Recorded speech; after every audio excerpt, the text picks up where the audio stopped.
সবাইকে ধন্যবাদ আজকে আমাদের এখানে জড়ো হওয়ার জন্য। আমরা মানে আহ, বাংলাদেশকে যেভাবে দেখতে চাচ্ছি তার একটি ধারণাপত্র নিয়েই উপস্থাপিত হচ্ছি, এবং সংস্কৃত বাংলা যেভাবে ভাবতে চায় সেই কথাই আমরা বলছি। এবং আমরা আশা করছি যে আমাদের এই ধারণাপত্রকে ধরেই আমাদের বক্তাগণ তাদের বক্তব্যকে হাজির করবেন। আহ, তো আমি ধারণাপত্রটা একটু পড়ছি, যদিও আপনাদের সবার কাছে এটা চলে গেছে এবং আপনারা দেখে ফেলেছেন, তারপরেও আমি একটু আপনাদের জানানোর জন্যই বলছি। জুলাই গণ অভ্যুত্থান বেশ কিছু প্রশ্নকে সামনে নিয়ে এসেছে। অনেকে বলছে এটা একটা নতুন বাংলাদেশ, বা আবারও স্বাধীনতা অর্জন বা চেতনা রাজনীতি মুক্ত দেশ, বা জাতীয়তাবাদী রাজনীতি মুক্ত বাংলাদেশ, বা সবার অংশগ্রহণমূলক বাংলাদেশ, অর্থাৎ সকল মত পথের অংশগ্রহণের বাংলাদেশ। তাহলে প্রশ্ন উত্থাপিত হয়, যে ধারণাকল্পের অধীনে বাংলাদেশের মুক্তি সংগ্রাম অনুষ্ঠিত হয় 1952 থেকে 1971 সাল অবধি, তা বাংলাদেশের সকল অংশীজনের সংস্কৃতিকে একাঙ্গীকরণে ব্যর্থ হয়েছে। অর্থাৎ বাঙালি জাতীয়তাবাদের কথা বলা হচ্ছে। এ জনযুদ্ধ তার আগের যে রাজনৈতিক প্রকল্পকে অস্বীকার করে, তা রাজনৈতিকভাবে একাঙ্গীকরণের ব্যর্থতার কারণে। এই একাঙ্গীকরণ বলতে বোঝাতে চাচ্ছি অ্যাসিমুলেশন এবং অ্যাকোমোডেশনকে। এই একাঙ্গীকরণে ধর্মনির্ভর মুসলিম জাতীয়তাবাদ এবং ভাষাভিত্তিক বাঙালি জাতীয়তাবাদ মোটা দাগে একে অপরকে খারিজ করে দাঁড়াতে চেষ্টা করেছে। এই রাজনৈতিক সংস্কৃতি কি অপরাপর জাতিসত্তাকে নিয়ে ভেবেছে? একদমই ভাবেনি। এই প্রবণতা আমরা পশ্চিমাদের কাছ থেকেই আত্মস্থ করেছি। 16 শতকে ওয়েস্টফেলিয়া চুক্তির ভেতর থেকে পৃথিবীতে যেসব ধর্মনির্ভর জাতিরাষ্ট্র গঠিত হয় তার প্রধানতম বিষয় ছিল পরমত সহিষ্ণুতা। তবে এই সহিষ্ণুতার ঘটনাটা সক্রিয় হয় খ্রিস্টানিটির ভেতরের বিবদমান মত ও পথের মানুষের ভেতরের সহিষ্ণুতার প্রশ্নে। এ কারণে এই উদ্যোগটি আজ পর্যন্ত সমাদৃত। তবে আমরা একটু বাড়তি মনোযোগী হলে দেখতে পাব এই চুক্তিটি খ্রিস্টানিটির বাইরে যে ইসলাম, জায়নবাদ সহ অপরাপর ধর্মীয় গোষ্ঠী, তাদের প্রতি সহিষ্ণুতা নিয়ে কোনো সুস্পষ্ট মতামত হাজির করেনি। এটা সম্পূর্ণরূপে সংখ্যাগরিষ্ঠের ধর্মমতের ভিত্তিতে জাতিরাষ্ট্র নির্মাণ করাকেই উৎসাহিত করেছে। এমনকি জাতীয় চরিত্র নির্মাণে সংখ্যালঘিষ্ঠ সহ যারা তাদের ভেতরে একেবারে অপ্রধান, সেই অপরাপর ধর্মীয় ও জাতিগত অংশীজনের অংশগ্রহণ নিশ্চিত করেনি।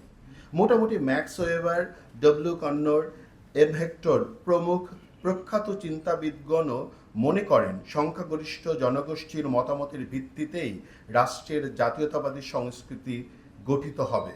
ভারতবর্ষের রাজনীতিও প্রশিক্ষিত হয়েছিল এই জ্ঞানতাত্ত্বিক পাটাতনের উপর। এখানেও একইভাবে সংখ্যাগরিষ্ঠের রাজনীতির মনস্তত্ত্ব প্রভাবশালী হয়ে পড়ে।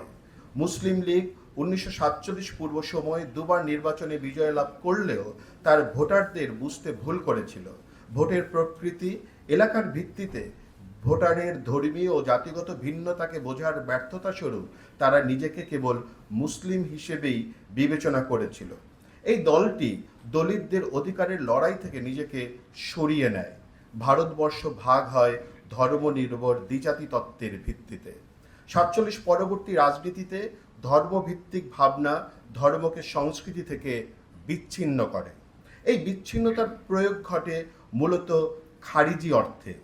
ধর্মের ক্ষেত্রে আবার আশরাফ, আতরাফ ও আজলাফের ভিন্নতার সংস্কৃতি সমাজে প্রকট হতে থাকে যখন পাকিস্তানের পূর্ব অংশে ধর্মনির্ভর জাতীয়তাবাদ দুর্বল হয়ে পড়ে। পশ্চিমা আলোকময়তার কালে সেকুলারিজম ও লিবারালিজম ধারণায় ধর্মকে প্রাইভেট বিষয়ে পরিণত করে এবং তা পরিগণিত হয় একটি সাংস্কৃতিক অভিব্যক্তি হিসেবে। এই বিষয়টি ধর্মভিত্তিক জাতীয়তাবাদ বুঝতে ব্যর্থ হয়। এই ফাঁকার ভেতর থেকে পাকিস্তানের পূর্ব পাশে ভাষা নির্ভর সংস্কৃতি প্রধান হয়ে ওঠে। সাবজেক্টিভলি যা সংহতি, আত্মসচেতনতা ও আনুগত্যের মতো বিষয়সমূহকে তাড়িত করে একটি সংঘবদ্ধ নির্মাণ কল্পে। এই ভাষা নির্ভর জাতীয়তাবাদী প্রকল্প সংস্কৃতি থেকে ধর্মকে অনুল্লেখ করে তোলে। 71 পরবর্তী বাংলাদেশে যা খারিজিকরণের প্রক্রিয়ার ভিতরে যুক্ত হয়। এই সব পাল্টাপাল্টি খারিজিকরণের চূড়ান্ত রূপ হিসেবে 2013-তে দেশ বিভাজিত হয়ে পড়ে শাহবাগ ও শাপলা চত্বরে। বলা যেতে পারে 2024-এর জুলাই গণ অভ্যুত্থান একীভূত করে এই দুই চত্বরকে। কথা বলাই যেতে পারে যে নিপীড়িত মানুষ মাত্রই নিপীড়িত হওয়ার ভেতর থেকে ঐক্য বোধ করে। এর পাশাপাশি একটি কেন্দ্রীয় প্রশ্ন উদিত হয় যে নিপীড়িত মানুষ মাত্রই কি সাংস্কৃতিক বোধের জায়গা থেকে একাঙ্গীকৃত বোধ করবে? একাঙ্গীকৃত হওয়ার ক্ষেত্রে একই শত্রুকে পাল্টা আক্রমণ করাটা প্রধান হয়ে গিয়েছিল আন্দোলনের সময়। আন্দোলন এবং আন্দোলন উত্তরকালে এই দেশের ধর্মীয়, জাতিগত সহ নানামাত্রিক মতাদর্শের অস্তিত্বকে জেগে উঠতে দেখতে পাচ্ছি, যা আজকেও প্রবলভাবে সক্রিয়। এই সক্রিয় সত্তাসমূহের অংশগ্রহণের ভিত্তিতে একটি আগামীর বাংলাদেশ গড়ে ওঠাটা জরুরি, যে কারণে বাংলা অঞ্চলের সাংস্কৃতিক বোঝাপড়া আবশ্যক। আরেকটি প্রশ্ন উত্থাপন করা যেতে পারে যে রাষ্ট্রের জন্য জাতীয়তাবাদ জরুরি কি না, বা নেশনের ধারণা জাতীয়তাবাদ কালের বাইরে কোনো গুরুত্ব বহন করে কিনা। রাষ্ট্রের সংস্কৃতির বহুমাত্রিকতাকে গ্রহণ করে একটি জাতীয় ধারণা জরুরি কিনা তাও ভাবা প্রয়োজন। জাতীয়তাবাদ মূলত এক রৈখিকতা নির্মাণ করে, যার চূড়ান্ত ফলাফল হিসেবে তা আমাদের একটি কানাগলিতে নিয়ে দাঁড় করায়। এই একাঙ্গীকরণে সকল অংশীজনের অংশগ্রহণ সমান হবে কিভাবে তার সুলুক সন্ধান আবশ্যক। তার কারণ হলো অংশগ্রহণের ক্ষেত্রে দাতা গ্রহীতার সম্পর্ক প্রবল হয়ে উঠলে সেই অংশগ্রহণও অন্যায্য হয়ে পড়বে। এখানে বলা জরুরি যে সংস্কৃতি ও চাতুর্যপূর্ণতা বিষয় দুটো রাজনৈতিকভাবে ধারণায়নের ক্ষেত্রে পরস্পরের পরিপূরক। একটা ঘটনার কথা উল্লেখ করা যেতে পারে। 1952 খ্রিস্টাব্দের দিকে আমেরিকার নৃবিজ্ঞানী ক্রোবার ও ক্লুখন ক্রিটিক্যালি গবেষণা করে সংস্কৃতির 164টি সংজ্ঞায়ন খুঁজে পান।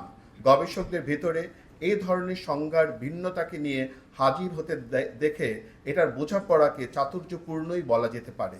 এখনো পর্যন্ত ইবি টেইলরের 1870 খ্রিস্টাব্দে প্রিমিটিভ কালচার গ্রন্থে যে সংজ্ঞা উপস্থাপন করেছেন তা আজও পর্যন্ত মোটামুটি গ্রহণযোগ্য।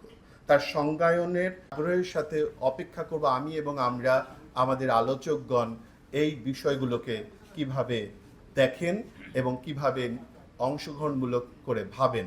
সবাইকে ধন্যবাদ আমার পক্ষ থেকে।